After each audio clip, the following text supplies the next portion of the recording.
তিনটা আইকিউ প্রশ্ন, পারবেন নাকি ফেল?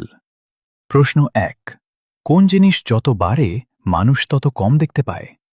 এ আলো, বি কুয়াশা, সি অন্ধকার, ডি বৃষ্টি। সঠিক উত্তর সি অন্ধকার। প্রশ্ন ২, কোন জিনিস আপনার কিন্তু অন্য মানুষ বেশি ব্যবহার করে?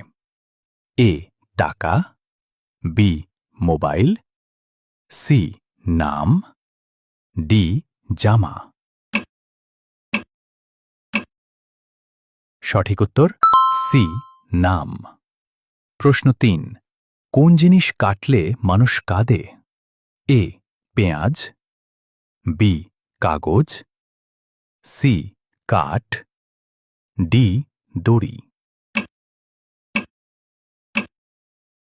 সঠিক উত্তর এ পেঁয়াজ। তিনটার মধ্যে কয়টা সঠিক হয়েছে কমেন্টে জানাও। আর এমন কুইজ পেতে ফলো করতে ভুলবেন না।